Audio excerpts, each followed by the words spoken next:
All right, joining us to discuss, still, criminal defense attorney Darrell Cohen and criminal defense attorney, former prosecutor David Bruno. Gentlemen, again, thanks so much for being here. David, I'll start with you. We'll start right there with Shanna Gardner. The idea that she waived initially the extradition to fight the extradition, and now she waived her appearance. Does that say anything to you about what her defense might be thinking? Are they looking at a plea in this case? There's a lot of evidence against her. Yeah, no, not necessarily just because of the waiver of extradition. I mean, when we look at issues of extradition, it's essentially, is this a charging document, and is the person charged in the document? You could really see the distinction between this case and the Jack in the Box case, where we were dealing with international. We were dealing with Italy and their treaty and their agreements on extradition versus the domestic laws. And here, it's really, if you're the person in the charging document, the right thing to do is waive extradition to not get into a dispute as to identity. So I don't see anything that will give us a sneak peek at what the actual defense would be on the substantive charges in Florida. All right, Darrell Cohen, I want to turn to the other extradition case. Very interesting issue. International extradition. Seems there were some promises made on the part of prosecutors in Michigan that they wouldn't charge anything that required her to be in prison without the possibility of parole on humane standards. But now they want to introduce it to the jury. The facts of the case certainly lend itself to a first-degree murder charge for sure. There's going to be testimony that they even practiced the whole thing of pushing him down the stairs. So what do you think the judge might do in that case? So much of this reminds me of Shakespeare, Much Ado About Nothing. The reality is that all of the facts are going to come out, regardless of whether she is charged with first-degree or second-degree murder. As a former prosecutor, when I gave my word, there was nothing more. Nothing less. If you can't keep your word, if I couldn't keep my word, then I had no credibility. Why in the world would they not just say second-degree murder, bring the facts out as they are, and a jury will be scratching their head and saying, well, this could have been first-degree, but she's guilty.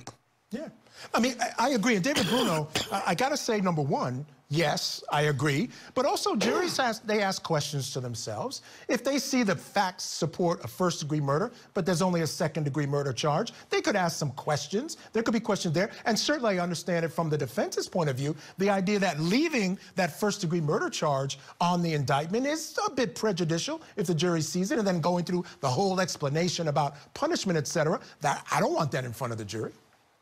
Yeah, exactly. Man, what a fascinating hearing today in front of this judge. The prosecutor essentially was making representations on behalf of himself as to what his deliberations were during that whole process with Italy. Basically saying, like, he did this because this was the only opportunity for bringing the defendant to the jurisdiction to face the charges. And then saying, well, let's just get around what I promised. Yeah, I promised these things, but let's go aside and let's charge her with the first, or in the alternative, let's explain that very prejudicial process. I couldn't believe what I was hearing, and the judge made a great point. There's distrust in our country with the judicial system, with the executive branch, with the prosecutors and the police. Why in the world are we going to go against what the government had made as a promise? And I think the judge is leaning on going on the defense side here on this particular motion. Yeah, I got to agree. And I don't know what that State Department letter said, but I'm pretty sure it says something to the effect that if you made a promise to the Italian authorities, let's keep it, Michigan prosecutor. Why don't we just keep it, Darrell? Why would we keep our word? Oh, my gosh. That just goes against everything that we're watching all over this world. Keep your word. Whatever it is, you may not like what you said, you may disagree with what you said earlier, but you're stuck with your word, and that's as it should be, in my view. All right, fair enough. I have to agree with that. David Bruno, finally, let's get to the Take Care of Maya case. We heard some arguments at the end outside the presence of the jury, where the defense is going, what they consider, and there's those arguments, to be really the crux of their case.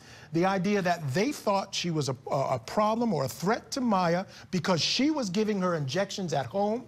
She also committed suicide using those injections as well, which is interesting. Fact I didn't know. But the fact that she was giving injections, and to their thinking, ketamine should only be given through infusion or through tablets or orally.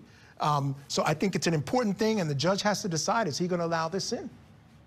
Yeah, without a doubt, Michael. Look, what the defense is trying to do here is to put context into their actions back then when they knew it, right? Because hindsight's always going to be 20/20. When we look back and we're trying to dissect certain decisions, the defense wants to stand up there and say, hey, look, the defendants, the hospital, they made decisions based on the information known to them at the time. And here's what they were getting. Here's what they were observing, and here's why they did what they did. That's important when it comes to decisions, duties, and whether or not duties were breached. Yeah, and I think if it gets in front of the jury that she was giving her injections at home, and that's not protocol, that is not what they're supposed to be doing, I think it really solidifies their case. All right, gentlemen, stand by.